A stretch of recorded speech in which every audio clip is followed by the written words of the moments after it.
students, welcome back to your video classes. Hopefully all of you must be doing good at your homes and taking care of yourself and family members. So students, after a certain break, we have come back with the chapter language of chemistry. Okay, Santosh sir was uploading the math videos. Hopefully all of you are watching those videos and getting your concept cleared.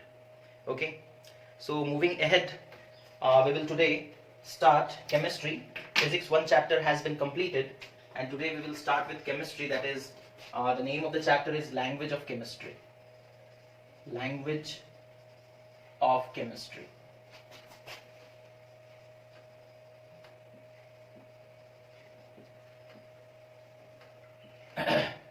So students, you have read this chapter in class 7 and 8.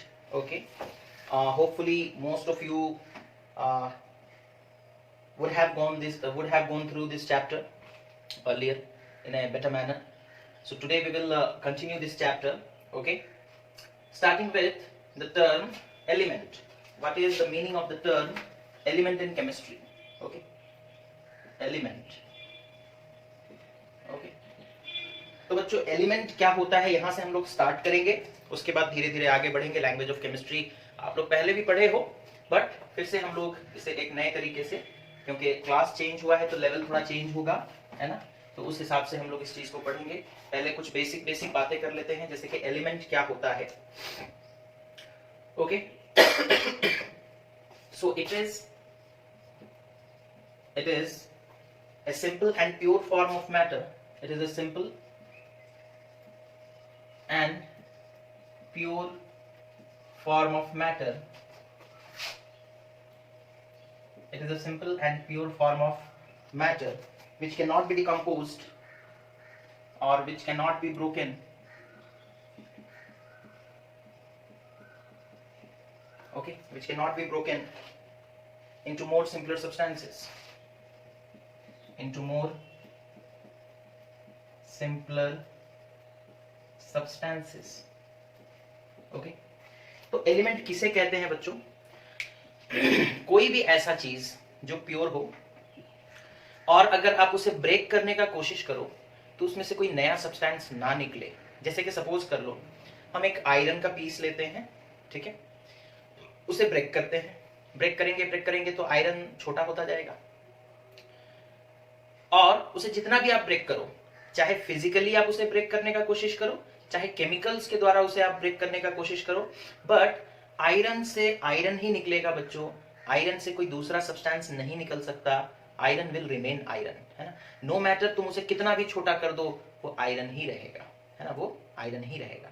तो क्योंकि iron कोई दूसरे substance में break नहीं हो पा रहा, यानी कि आयरन से हमें एल्यूमिनियम नहीं मिल सकता, आयरन से हमें गोल्ड नहीं मिल सकता, या आयरन से हमें सिल्वर नहीं मिल सकता, कॉपर नहीं मिल सकता, ऑक्सीजन नहीं मिल सकता, तो हम लोग ये कह सकते हैं कि आयरन एक एलिमेंट है, क्योंकि वो फर्दर ब्रेक नहीं हो पाता, है ना. अगर हम एक आयरन का इतना बड़ा टुकड़ा लेते हैं, ठीक है, और इसे ब्रेक करते हैं, छोटे छोटे पार्ट्स में डिवाइड करते हैं, ठीक है, इसे छोटे छोटे पार्ट्स में डिवाइड करते हैं. ओके, फिर ये जो छोटा सा पार्ट है इसे और छोटे छोटे पार्ट्स में डिवाइड करते हैं. डिवाइड करते फाइनली हमें एक बहुत छोटा सा पार्ट मिलेगा, पार्टिकल मिलेगा. किसका? आयरन का ही मिलेगा. अगर हम आयरन लिए हैं तो हमें जो सबसे छोटा एक पार्ट मिलेगा वो भी आयरन ही होगा, और उसे हम लोग क्या कहेंगे? एटम ऑफ आयरन, है ना. उसे हम लोग क्या कहेंगे? Atom of iron. तो आयरन को ब्रेक करते जाओगे, कोई नया सब्सटेंस नहीं मिल रहा, दैट मींस आयरन एक एलिमेंट है. आयरन एलिमेंट के डेफिनेशन में फिट हो रहा है. उसके बाद जब ब्रेक करते जाओगे, सबसे छोटे पार्टिकल तक पहुंच जाओगे, है ना. जो सबसे छोटा पार्टिकल होगा आयरन का, उसे हम लोग क्या कहेंगे? Atom of iron. उसे हम लोग क्या कहेंगे? Atom of iron. उसी तरीके से बच्चों, आयरन की जगह अगर आप क्या लेते, सपोज कर लो, आयरन की जगह सपोज इतना बड़ा एक गोल्ड का टुकड़ा आप लेते, ठीक है, क्या लेते? गोल्ड. अब गोल्ड को आप ब्रेक करते जाओ, जितने भी छोटे छोटे पार्ट्स में आप उसे ब्रेक करते जाओ, क्या आपको गोल्ड से कुछ और मिल सकता है? नहीं. क्या आपको गोल्ड से आयरन मिल सकता है? नहीं. क्या आपको गोल्ड से ऑक्सीजन मिल सकता है? नहीं. ब्रेक करते जाओगे एक छोटा सा पार्टिकल आपको मिलेगा, जिसे हम लोग एटम ऑफ गोल्ड कहेंगे. जिसे हम लोग क्या कहेंगे? एटम ऑफ गोल्ड, है ना। तो क्योंकि गोल्ड को ब्रेक करने से कोई नया substance, it can not be broken into more simpler substances, है ना, कोई नया सिंपल सब्सटेंस नहीं निकल रहा, दैट मींस गोल्ड एक एलिमेंट है, गोल्ड एक एलिमेंट है। तो कोई भी ऐसा चीज जिसे आप ब्रेक करो और कोई नया सब्सटेंस ना बने, that means it is a what, element. क्या वाटर एक एलिमेंट है? वाटर हम ले लिए, सपोज वाटर लिए, ठीक है। वाटर क्या होता है बच्चों?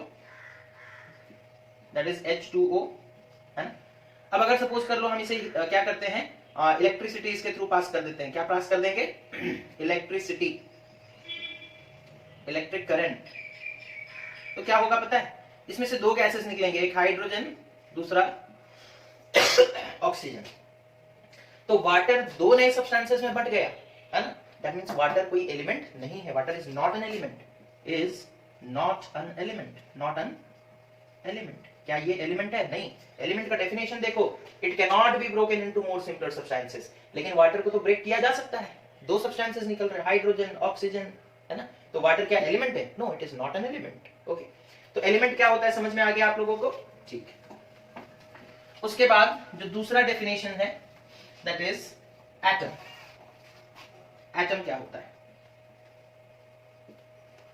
अभी हम यहां पर दिखा रहे थे कि आयरन को ब्रेक करते करते करते करते जाओगे, एक बहुत ही छोटा, सबसे छोटा पार्टिकल आपको मिलेगा, जिसे हम लोग क्या कहेंगे? Atom of iron. उसी तरीके से किसी भी एलिमेंट को आप ब्रेक करोगे, उसका जो सबसे छोटा पार्टिकल होगा उसे हम लोग कहेंगे atom of that element, atom of that element. तो an atom is the smallest particle of an element, it is the smallest particle of an element which may or may not exist independently, which may or may not exist independently,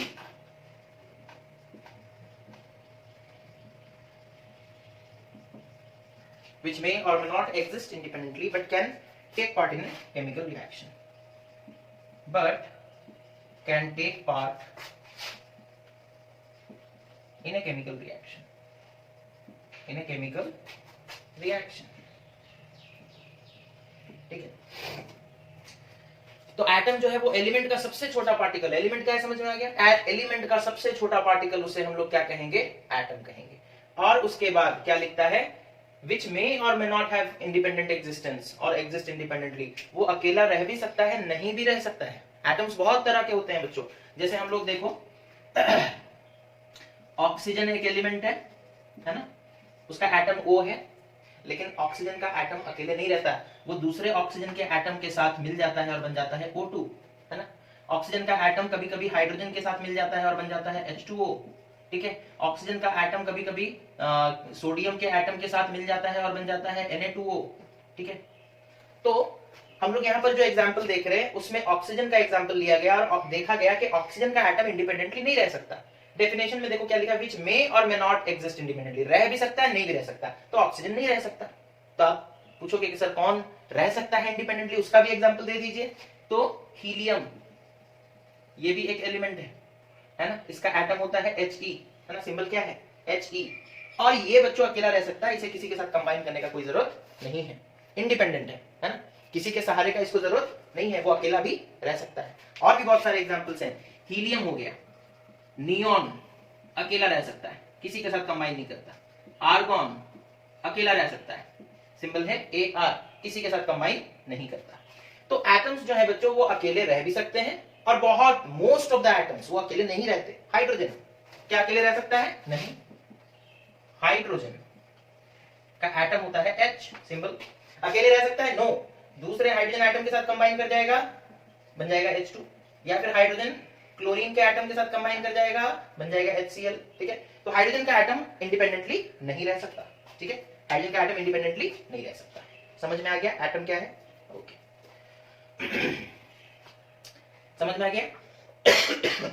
ठीक है।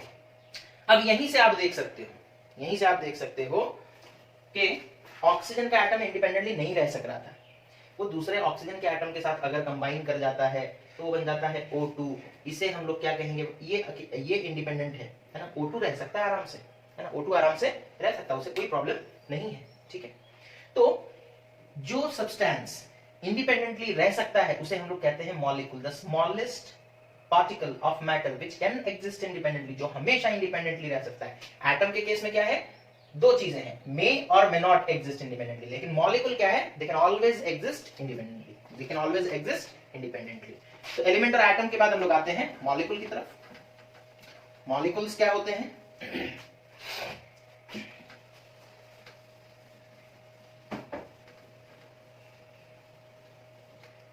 है ना?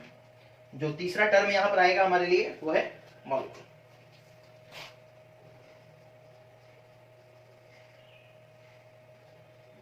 Molecule, okay. Molecule क्या होता है, देखो, it is the simplest, it is the smallest particle that has, it is the smallest particle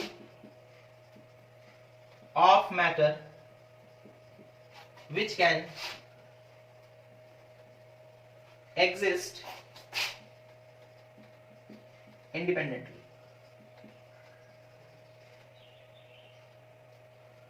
Independently. Okay. It is the smallest particle of matter which can exist independently. Okay. तो molecules वो होते हैं बच्चों जो independently रह सकता है। हमें पता है ऑक्सीजन का एटम इंडिपेंडेंट नहीं है, लेकिन जब वो और एक ऑक्सीजन एटम के साथ मिल गया, बन गया O2, ये है मॉलिक्यूल ऑफ ऑक्सीजन। ये क्या है, मॉलिक्यूल ऑफ ऑक्सीजन, ठीक है। ये है एटम, ये है एटम, दो एटम मिले बना मॉलिक्यूल, बना क्या, मॉलिक्यूल। ऑक्सीजन में तो ये भी देखा जाता है कि तीन एटम्स मिलते हैं और बन जाते हैं O3, that is ozone, molecule of ozone. Ozone सुने हो, मॉलिक्यूल ऑफ ओजोन, है ना। ऑक्सीजन का ही मॉलिक्यूल है, लेकिन तीन एटम्स हैं, इसी के लिए नाम डिफरेंट दिया गया है, दैट इज ओजोन, है ना। उसी तरीके से बच्चों हाइड्रोजन का एक एटम हाइड्रोजन के दूसरे एटम के साथ मिल जाता है तो बन जाता है molecule of hydrogen, molecule of hydrogen, molecule of hydrogen, ठीक है। उसी तरीके से मान लो कोई भी एक एलिमेंट है X, वो दूसरे एटम के साथ मिला X और बन गया, सपोज कर लो X2, तो इसे हम लोग बोलेंगे molecule of an element X, molecule of an element X, okay, molecule of an element X, ठीक है। फिर सवाल ये भी उठता है, क्या जरूरी है कि ऑक्सीजन का एटम ऑक्सीजन के एटम के साथ ही मिलेगा? नहीं, ऐसा कोई जरूरी नहीं है। ऑक्सीजन का एटम सोडियम के साथ भी मिल सकता है, ऑक्सीजन का एटम हाइड्रोजन के साथ भी मिल सकता है, ऑक्सीजन का एटम आयरन के साथ भी मिल सकता है, समझ में आ रहा है। तो अगर ऑक्सीजन का एटम ऑक्सीजन के साथ ही मिला तो बनेगा molecule of oxygen, molecule of oxygen, समझ में आ रहा है। तो मॉलिक्यूल्स, अगर सपोज कर लो ऑक्सीजन का एटम मिला किसके साथ, दो हाइड्रोजन के एटम के साथ, तो बन गया H2O, ओके, H2O। अब इसे क्या हम लोग कहेंगे, क्या मॉलिक्यूल ऑफ हाइड्रोजन ऑक्साइड कहेंगे? नहीं, molecule of the compound water, है ना। ये कंपाउंड है, कंपाउंड मतलब दो अलग अलग तरह के एटम्स यहाँ पर मिले हैं, उनका मॉलिक्यूल है ये। यहाँ पर ऑक्सीजन ऑक्सीजन के साथ मिल रहा था, सेम काइंड ऑफ एटम्स, है ना। ऑक्सीजन ऑक्सीजन ऑक्सीजन तीनों सेम काइंड ऑफ एटम्स हैं, hydrogen hydrogen same kind of atoms हैं। तो जब सेम काइंड ऑफ एटम्स मिलते हैं, मॉलिक्यूल बनते हैं, तो उन्हें मॉलिक्यूल ऑफ एन एलिमेंट कहा जाता है। जैसे molecule of oxygen, molecule of ozone, molecule of hydrogen. Oxygen एक एलिमेंट है ना, तो molecule of an element. Hydrogen एक एलिमेंट है ना, तो molecule of an element hydrogen, okay.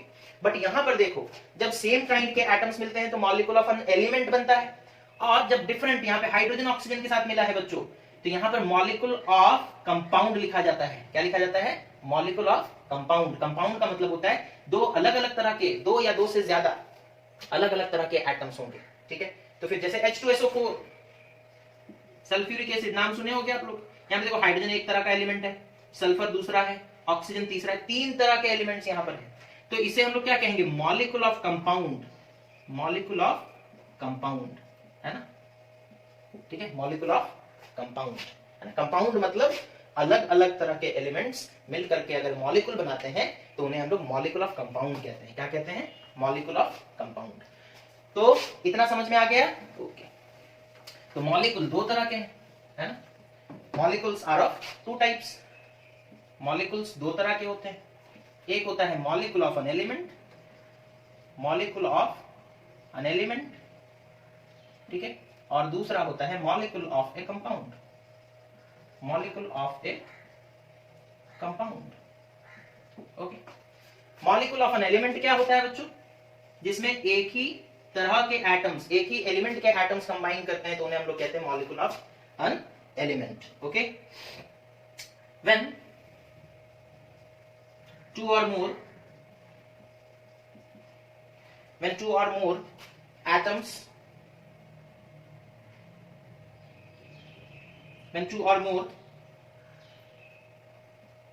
atoms of same element combines, then they form molecule of an element. ठीक है, जब दो या दो से ज्यादा सेम ही एलिमेंट के एटम्स कंबाइन करेंगे, है ना, दो या दो से ज्यादा, हाइड्रोजन हाइड्रोजन के साथ कंबाइन हो गया, बन गया H2, ये molecule of an element hydrogen है. ऑक्सीजन ऑक्सीजन के साथ मिल गया, बन गया O2. ठीक है, ये molecule of an element oxygen है. ऑक्सीजन ऑक्सीजन और ऑक्सीजन तीन मिल गए, बन गया O3, ये molecule of an element oxygen है. समझ में आ रहा है? जिसका नाम ओजोन है, जिसका नाम ओजोन है. तो सेम टाइप हाइड्रोजन हाइड्रोजन के साथ मिल रहा है, ऑक्सीजन ऑक्सीजन के साथ मिल रहा है, यहाँ पर भी देखो ऑक्सीजन ऑक्सीजन ऑक्सीजन के साथ मिल रहा है, तो इन्हें कहा जाता है मॉलिक्यूल ऑफ एन एलिमेंट. ठीक है, क्लोरीन क्लोरीन के साथ मिला बना Cl2. ठीक है, उसके नाइट्रोजन नाइट्रोजन के साथ मिला बना N2. ठीक है, तो इन सब में सेम एटम्स एलिमेंट के एटम्स हैं, तो ये कहलाते क्या है बच्चों? ना molecule of an element. Molecule of an element. उसके बाद मॉलिक्यूल ऑफ ए कंपाउंड. ये क्या है? जब अलग अलग तरह के एलिमेंट के एटम्स कंबाइन करते हैं तो वो बनता है मॉलिक्यूल ऑफ ए कंपाउंड. क्या बनता है? Molecule of a compound. तो इसे हम लोग क्या लिखते हैं? व्हेन टू और मोर एटम्स और molecules combines, when two or more atoms or molecules combines, when two or more atoms or molecules of different elements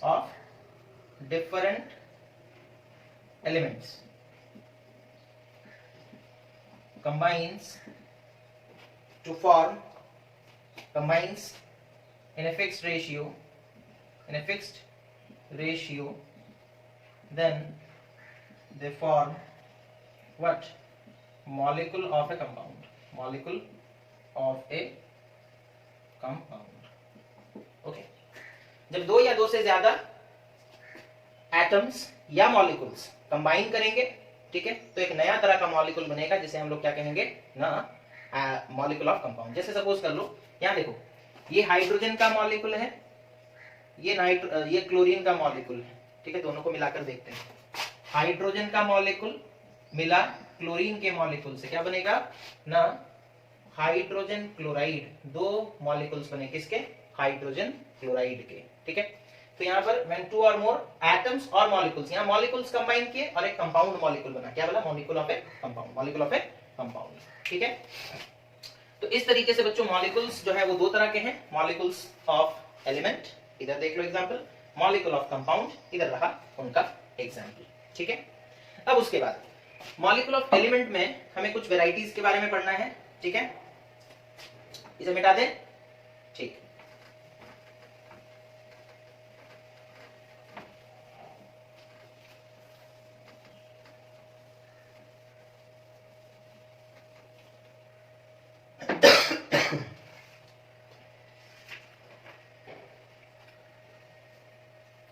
okay. एक टर्म आएगा atomicity.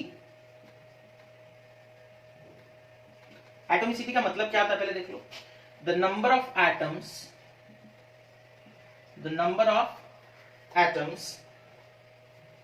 in a molecule present in a molecule of an element is called its atomicity.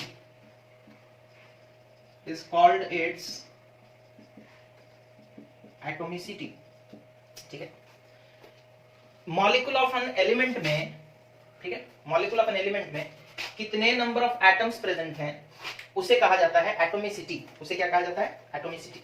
जैसे oxygen का molecule, ठीक है, that is O plus O gives rise to O2, है ना.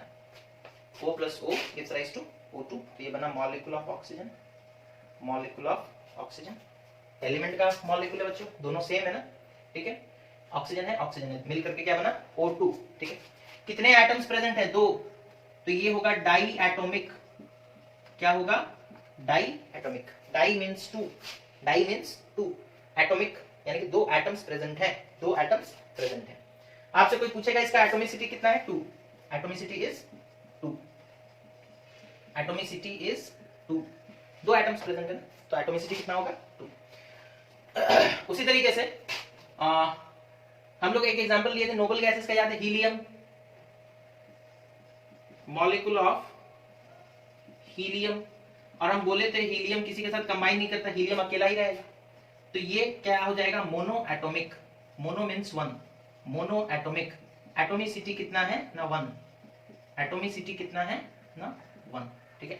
तो जिसका एटॉमिसिटी 1 होगा उसे मोनो एटॉमिक कहेंगे, फॉर एग्जांपल हीलियम। जिसका एटॉमिसिटी 2 होगा उसे डाई एटॉमिक कहेंगे, फॉर एग्जांपल ऑक्सीजन, ठीक है।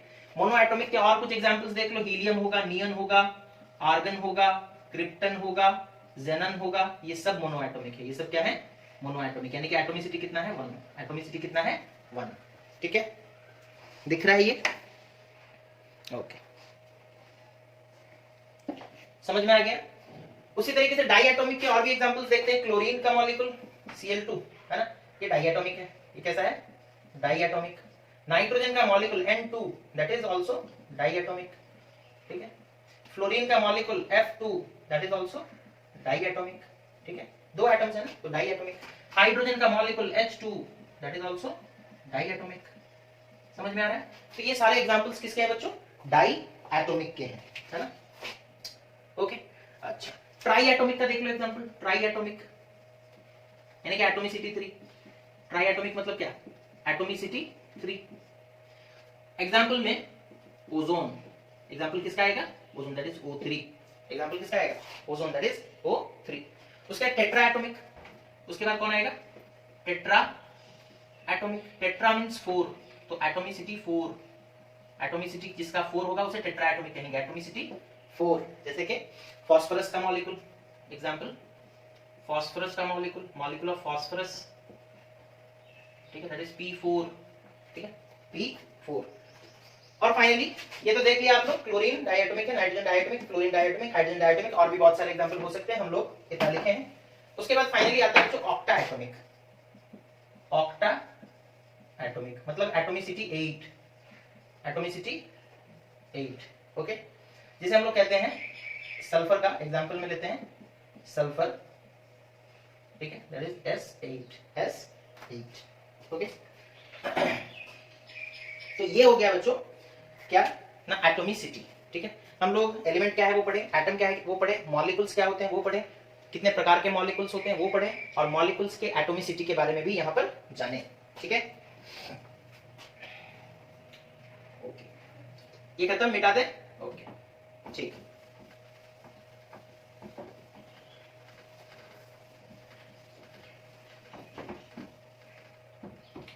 उसके बाद हम लोग आएंगे, ओके, बात करेंगे यहां पर, देखो क्या दिया है आपके बुक में, जिस हिसाब से दिया उस हिसाब से थोड़ा बता देते हैं क्या है, आगे बढ़ना हमें। यहां लिखता है 2 or more kind of molecules combine to form mixture. A mixture may include constituents such as elements and a compound or only compounds. Mixtures can be homogeneous with uniform composition or heterogeneous which has non-uniform distribution of different types of molecules. तो यहाँ पर mixtures के बारे में कुछ बताया है, हालांकि लैंग्वेज ऑफ केमिस्ट्री में ये टॉपिक नहीं आना चाहिए, फिर भी है ना दिया है, तो हम एक बार बता देते हैं मिक्सचर्स किसे कहते हैं, मिक्सचर्स, ओके। ये होता है when 2 or more pure substances combines physically, not chemically, when combines physically, then when combines physically in any ratio, then they form mixtures, ठीक है, तब वो क्या बनते हैं, मिक्सचर्स बनते हैं। प्योर सब्सटेंस किसे कहते हैं, एलिमेंट्स को कहते हैं, और कंपाउंड्स को कहते हैं, ठीक है। व्हेन टू और मोर प्योर सब्सटेंस, यानी कि दो या दो से ज्यादा एलिमेंट या फिर दो या दो से ज्यादा कंपाउंड कंबाइन किए फिजिकली इन एनी रेशियो, किसी भी मात्रा में कंबाइन करेंगे। जैसे सपोज कर लो एग्जांपल, हम एक गिलास पानी लिए, ठीक है, इतना सपोज पानी लिए, इसमें सॉल्ट मिला दिए, ठीक है, कॉमन सॉल्ट, और ये है वाटर, ठीक है, उसको फिर स्टीरिंग कर देंगे, तो ये क्या बन जाएगा, mixture of salt and water. यहां कोई नया सब्सटेंस नहीं बनेगा, सिर्फ मिक्सचर बनेगा। सिर्फ क्या बनेगा, मिक्सचर। जैसे सपोज कर लो हम आयरन लिए, ठीक है, आयरन का पाउडर लिए, और दूसरी तरफ सल्फर पाउडर लिए, दूसरी तरफ क्या लिए, सल्फर पाउडर, और एक सपोज कर लो डिश में पहले आयरन पाउडर को डाल दिए, फिर बाद में सल्फर के पाउडर को डाल दिया, और दोनों को मिक्स कर दिए, दोनों को, इनके बीच में कोई रिएक्शन नहीं हो रहा है ना, केमिकल कॉम्बिनेशन नहीं होगा, कंबाइंस फिजिकली, सिर्फ फिजिकली वो दोनों साथ में है, उनके बीच में कोई रिएक्शन नहीं हुआ, कोई नया सब्सटेंस नहीं बना, तो इसे हम क्या कहेंगे, mixture of iron and sulphur, ठीक है, mixture of iron and sulphur. अब अगर इसी मिक्सचर को हम क्या करते हैं, हीट कर देते हैं, ठीक है, तो धीरे धीरे रिएक्शन स्टार्ट हो जाएगा बच्चों, और फाइनली ये बन जाएगा आयरन सल्फाइड। ये एक कंपाउंड है ना, ये क्या है, कंपाउंड। अब ये मिक्सचर नहीं रहा, दोनों के बीच में रिएक्शन हो गया, दोनों के बीच में क्या हो गया, रिएक्शन, एक नया सब्सटेंस बना आयरन सल्फाइड, आयरन और सल्फर के बीच में केमिकल कनेक्शन हो गया। यहाँ पर वो दोनों साथ में तो है, लेकिन फिजिकली एक दूसरे के साथ प्रेजेंट है, दोनों के बीच में कोई रिएक्शन नहीं हो रहा है, तो मिक्सचर क्या किसे कहते हैं, समझ में आ गया। ओके, ठीक है। उसके बाद वो एक टर्म यूज कर रहा है, होमोजीनियस एंड हेटेरोजीनियस, ठीक है, दो टर्म यूज किया है वो, होमोजीनियस एंड हेटेरोजीनियस, ठीक है। होमोजीनियस का मतलब क्या होता है बच्चों, ऐसा मिक्सचर जिसमें सब्सटेंसेस इस तरीके से मिक्स हो कि आप उन्हें डिफरेंशिएट ना कर पाओ। जैसे नमक और पानी, जब हम इसे घोल देंगे अच्छे तरीके से, ठीक है, तो नमक क्या होगा, पानी में चारों तरफ बराबर मात्रा में फैल जाएगा, है ना, यूनिफॉर्म डिस्ट्रीब्यूशन होगा। समझ में आ रहा है, ध्यान से सुनो, हम अगर पानी लिए, उसमें नमक डालें और नमक को घोलते रहे, अच्छे से घोल दिए पूरा, है ना, स्टीरिंग किए और अच्छे से पूरा मिक्स कर दिए, तो क्या हो जाएगा, नमक जो है, जो सॉल्ट है, वो पूरे पानी में अच्छे तरीके से फैल जाएगा, डिस्ट्रीब्यूट हो जाएगा। तो अगर मिक्सचर में यूनिफॉर्म डिस्ट्रीब्यूशन है, ठीक है, तो ऐसे मिक्सचर को होमोजीनियस कहते हैं, ऐसे मिक्सचर को क्या कहते हैं, होमोजीनियस। और दूसरा एक एग्जांपल लेते हैं, वही सॉल्ट और वाटर का, ठीक है, या फिर आयरन और सल्फर का देखो, ठीक है। अब हम आयरन लिए और सल्फर लिए, दोनों को मिक्स किए, क्या कभी भी ऐसा हो सकता है कि आयरन और सल्फर हर जगह बराबर मात्रा में प्रेजेंट हो, यानी कि आप सपोज कर लो मिक्सचर बना दिए, उसमें से थोड़ा सा उठाए, एक चम्मच से आयरन और सल्फर का मिक्सचर उठाए, क्या उसमें 100 एटम्स अगर आयरन के होंगे तो 100 एटम्स सल्फर के होंगे, इसका गारंटी दे सकते हो, नहीं। यानी कि मिक्सचर यहां पर जो बनेगा बच्चों, वो नॉन यूनिफॉर्म डिस्ट्रीब्यूशन होगा, वहां पर कैसा होगा। या फिर देखो और एक एग्जांपल जो हम लोग ले सकते हैं, ये मिक्सचर आयरन और सल्फर का छोड़ दो, यहाँ पे सपोज हम शुगर ले लीजिए, ठीक है, शुगर लेकर हम क्या करते हैं ना, शुगर ले लिए, सपोज मम्मी आपको दूध देती है पीने के लिए रात में, अगर सपोज शुगर दूध में डालने के बाद मम्मी अगर अच्छे से स्टीरिंग नहीं करेंगी, अच्छे से उसे नहीं घोलेंगी, मिक्स नहीं करेंगी, तो होगा क्या, ऊपर में फीका फीका लगेगा, है ना, उतना ज्यादा स्वीट नहीं होगा, और नीचे में क्योंकि चीनी बैठा है, चीनी वहां पर जम गया है, तो नीचे वाला सिप जब आप लोगे तो आपको ज्यादा मीठा लगेगा। दैट मीन्स अगर चीनी को सही तरीके से नहीं मिलाया जाए तो चीनी यहां पर ज्यादा मात्रा में प्रेजेंट होगा, ऊपर में कम मात्रा में प्रेजेंट होगा, जिसके वजह से बच्चों आपको ऊपर जब दूध पियोगे तो यहां पर फीका फीका लगेगा और नीचे में ज्यादा मीठा लगेगा। तो क्या यूनिफॉर्म डिस्ट्रीब्यूशन हुआ, चीनी क्या बराबर मात्रा में चारों तरफ फैला, नहीं। तो पता ये चला कि अगर शुगर को सही तरीके से मिक्स नहीं किया जाता है तो कहीं पर शुगर ज्यादा हो जाता है, कहीं पर शुगर कम हो जाता है, यानी कि वो मिल्क जो है वो कहीं पर ज्यादा कम मीठा लगता है और कहीं पर ज्यादा मीठा लगता है। तो हेटेरोजीनियस का सीधा सीधा मतलब क्या है, non uniform distribution. Non uniform distribution, अगर डिस्ट्रीब्यूशन सही तरीके से ना हो, यूनिफॉर्मली ना हो, तो ऐसे मिक्सचर को हेटेरोजीनियस कहते हैं। क्या कहते हैं, हेटेरोजीनियस। समझ में आ गया इतना, ओके। ये खत्म, मिटा दे, ओके। ठीक है, आप लोग नोट्स बनाते रहोगे बच्चों, है ना, जो भी आप लोगों को पढ़ाया जा रहा है उस चीज का नोट्स बनाते रहोगे ताकि आप लोगों को काफी हेल्पफुल हो, है ना। अब इसके बाद जो नेक्स्ट हम लोग क्लास लेंगे उसमें सिंबल्स के बारे में डिस्कशन करेंगे। किसके बारे में डिस्कशन करेंगे?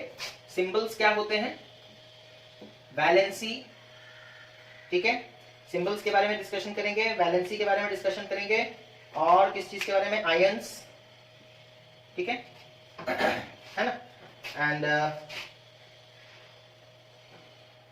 आयंस के बारे में डिस्कशन करेंगे। इन सारी चीजों के बारे में नेक्स्ट वीडियो में हम लोग डिस्कशन करेंगे। तो होपफुली आप लोग आज का वीडियो अच्छे से देखोगे, और बच्चों अपना ख्याल रखो और पढ़ाई करते रहो। जो भी आप लोगों को मटेरियल दिया जा रहा है प्लीज उसे पूरा वीडियो को पूरा फुल देखो, और जो भी डाउट्स निकल करके आते हैं उन्हें पूछ लिया करो। Thank you for watching, have a nice day.